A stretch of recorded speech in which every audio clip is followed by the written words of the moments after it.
আপুনি যোৱাবাৰ মিছন বসুন্ধৰা টুত ম্যাদী পট্টাৰ কাৰণে আবেদন কৰিবলৈ আপোনাৰ ৰৈ গ'ল বিভিন্ন অসুবিধাৰ কাৰণে এইবাৰ আৰু ৰেভিনিউ গাঁওখন চিলেক্ট কৰাৰ পিছতে ইয়াতে এনেকৈ গোটেইবোৰ দাগ সেই ৰেভিনিউ ভিলেজখনত যিমানবোৰ চৰকাৰী মাটিৰ দাগ আছে গোটেইবোৰ দাগ এনেকৈ ইয়াতে আহি যাব। যোৱাবাৰ যিখন ৰিচিপ্ট এপ্লাই কৰিছিলে সেই ৰিচিপ্টখন হেৰাই গৈছে, তেতিয়াহ'লে আপোনালোকে কেনেকৈ এইবাৰ আবেদন কৰিব?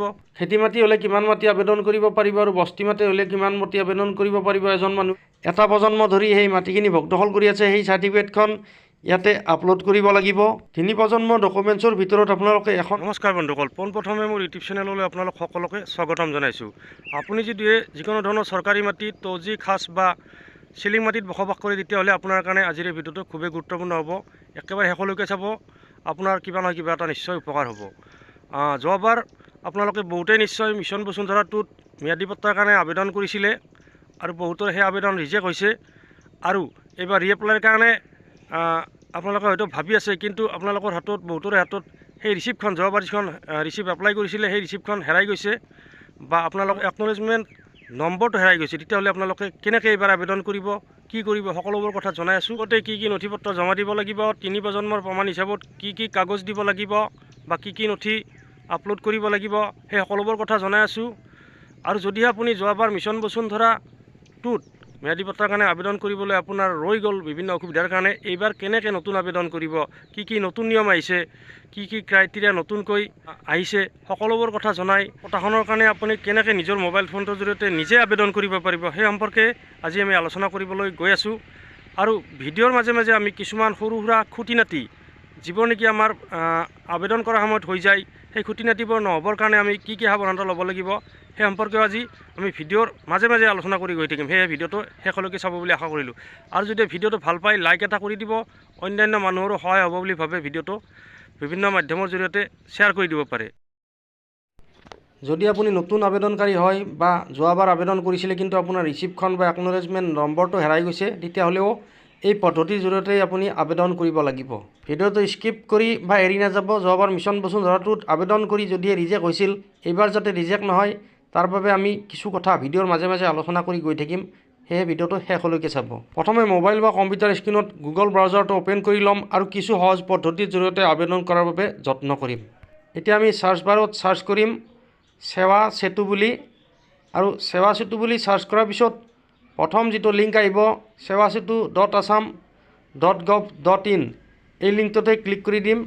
তাৰপিছত অন্য এখন পেজ খোল খাব, এই নটিচখন কাট কৰি দিম আৰু তাৰপিছত অকণমান তলৰ ফালে স্ক্ৰল ডাউন কৰি আহিম। স্ক্ৰল ডাউন কৰি আহি ইয়াতে লগ ইন বুলি পাম, এই লগ ইনত আমি ক্লিক কৰিম। ইয়াৰ পিছত আমি ক্লিক কৰিম চিটিজেন বুলি থকা এইখিনিতে ক্লিক কৰিম। যদি আপোনাৰ CSC চেণ্টাৰ হয় CSC চেণ্টাৰত ক্লিক কৰিব, আৰু যদি নিজে কৰে তেতিয়াহ'লে চিটিজেনত ক্লিক কৰিব। তাৰপিছত এই পেজখন খোল খাব। এতিয়া আমাক ইয়াতে ইউজাৰ নেম আৰু পাছৱৰ্ড লাগিব। ইউজাৰ নেম আৰু পাছৱৰ্ড আমি ক'ত পাম? তাৰ বাবে প্ৰথমে সেৱা সেতু ৰেজিষ্ট্ৰেশ্যন কৰাই ল'ব লাগিব। আৰু যদি আপুনি সেৱা সেতু ৰেজিষ্ট্ৰেশ্যন কৰা নাই তেতিয়াহ'লে সেৱা সেতু ৰেজিষ্ট্ৰেশ্যন কেনেকৈ কৰাব লাগে তাৰ বাবে ভিডিঅ' বনাই থোৱা আছে, তাত গৈ চাই ল'ব। তাৰপিছত আপোনাৰ হাতত এটা ইউজাৰ নেম আৰু পাছৱৰ্ড আহিব। এই ইউজাৰ নেম আৰু পাছৱৰ্ডটো আমি ইয়াতে বহাব লাগিব।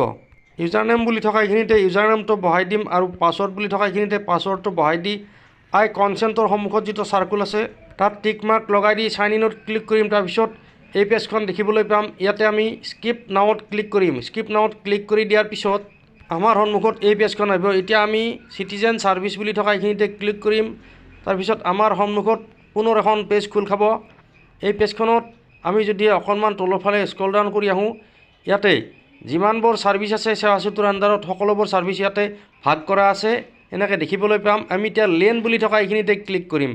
লেন বুলি থকা তাত ক্লিক কৰি দিয়াৰ পিছত মাটি সম্পত্তি বিষয়ক যিমানবোৰ সেৱা আছে ৰেভিনিউ এণ্ড ডিজাষ্টাৰ মেনেজমেণ্টৰ আণ্ডাৰত সকলোবোৰ সেৱা আমি ইয়াতে দেখিবলৈ পাম। এইবোৰ চাওক, মাটি বিষয়ত যিমানবোৰ সেৱা সকলোবোৰ সেৱা ইয়াতে আমি এনেকৈ দেখিবলৈ পাম। যদি আপুনি আপোনাৰ প্ৰয়োজনীয় সেৱাটো এনেকৈ বিচাৰি থাকিবলৈ অসুবিধা পায় তেতিয়াহ'লে চাৰ্চ বুলি থকা এইখিনিতে আপোনাৰ সেৱাটো চাৰ্চ কৰি দিও, ইয়াৰ পৰা বিচাৰি ল'ব পাৰে। নতুবা তলৰ ফালে এনেকৈ স্ক্ৰল ডাউন কৰিও আপোনাৰ প্ৰয়োজনীয় সেৱাটো ইয়াৰ পৰা বিচাৰি ল'ব পাৰিব। আমাৰ প্ৰয়োজনীয় সেৱাটো আমি বিচাৰি পাইছোঁ, settlement of khas and ceiling plus land. তাৰ ছাইডত থকা প্ৰচিড বুলি থকা এইখিনিতে আমি ক্লিক কৰি দিম আৰু প্ৰচিডত ক্লিক কৰি দিয়াৰ পিছত আমি অন্য এখন পেজলৈ গুচি যাম। ইয়াতে আমি দেখিবলৈ পাম settlement of khas and ceiling plus land.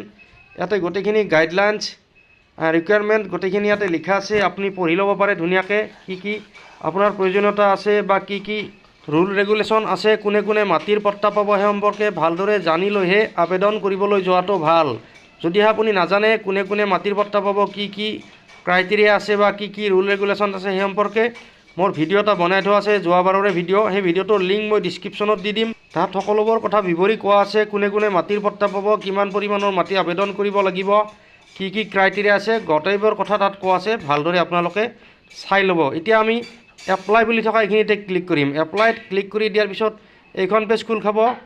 এইখন ভালদৰে পঢ়ি ল'ব। ওপৰতে লিখা আছে একচুৱেল এপ্লিকেণ্টজনৰহে মোবাইল নম্বৰ ইয়াত ব্যৱহাৰ কৰিব দিছে। এইখন ভালদৰে পঢ়ি লৈ আমি ক্ল'জ কৰি দিম। পুনৰ গেট ষ্টাৰ্টত ক্লিক কৰিম। গেট ষ্টাৰ্টত ক্লিক কৰি দিয়াৰ পিছত আমি অন্যখন পেজলৈ গুচি যাম। এতিয়া এই পেজখনত আমি প্ৰথমে যোনে এপ্লাই কৰিব তেখেতৰ আধাৰ নম্বৰটো লিংক কৰিব লাগিব। তাৰ বাবে আই হিয়াৰ বাই বুলি থকা তাৰ সন্মুখত যিটো চাৰ্কুল আছে সেই চাৰ্কুলটোত টিক লগাই দিয়াৰ পিছত ইয়াতে আধাৰ নম্বৰটো বহাই দি ভেৰিফাই আধাৰত আমি ক্লিক কৰি দিব লাগিব। ইয়াৰ পিছত আধাৰ নম্বৰ লিংক থকা মোবাইলত এটা OTP যাব। সেই OTPটো ইয়াতে বহাই দি আমি ভেৰিফাই কৰি দিম। তাৰপিছত নেক্সট কৰি দিম। ইয়াৰ পিছতে আমি চেল্ফ ডিক্লাৰেশ্যনখিনি ফিল আপ কৰিব লাগিব। ইয়েছ আৰু ন' বুলি দিয়া আছে, তাত টিক মাৰ্ক লগালেই হ'ল। এইখিনি আপোনালোকে জানিব। ভালদৰে চাই চিতি গোটেইখিনি ফিল আপ কৰি পুনৰ আমি নেক্সট কৰি দিব লাগিব।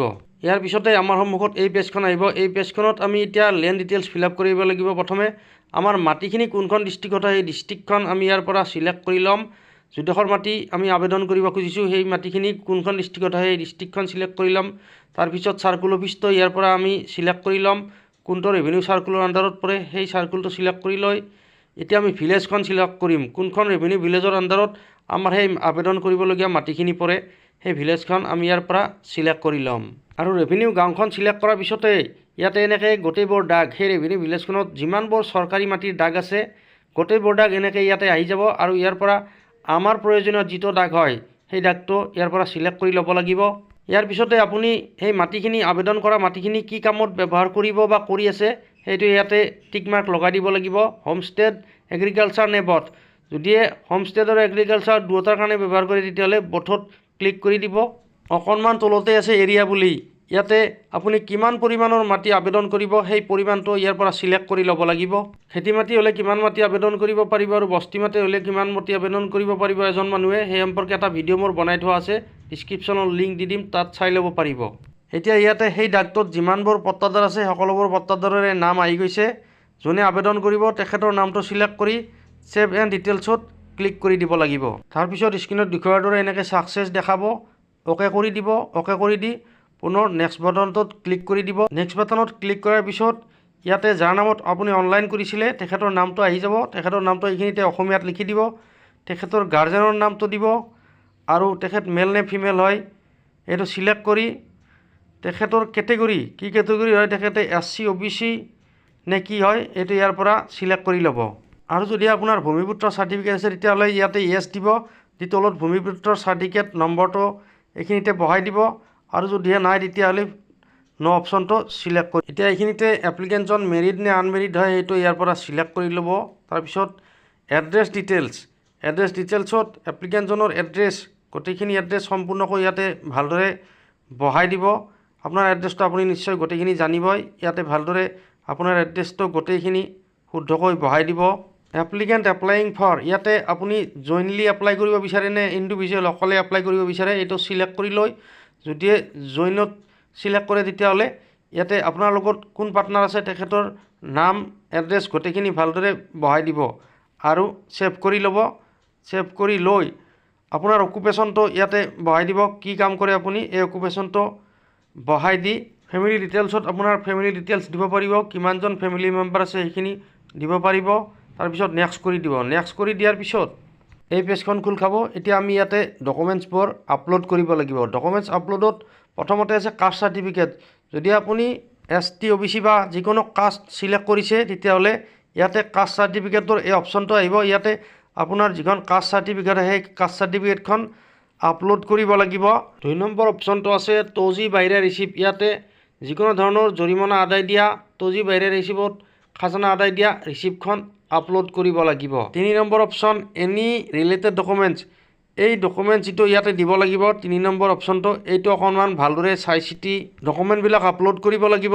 ইয়াতে যে আপোনালোকে 3 প্ৰজন্ম ধৰি সেই মাটিখিনি ভোগ দখল কৰি আছে বা কাৰোবাৰ এটা প্ৰজন্ম ধৰি সেই মাটিখিনি ভোগ দখল কৰি আছে, সেই চাৰ্টিফিকেটখন ইয়াতে আপলোড কৰিব লাগিব।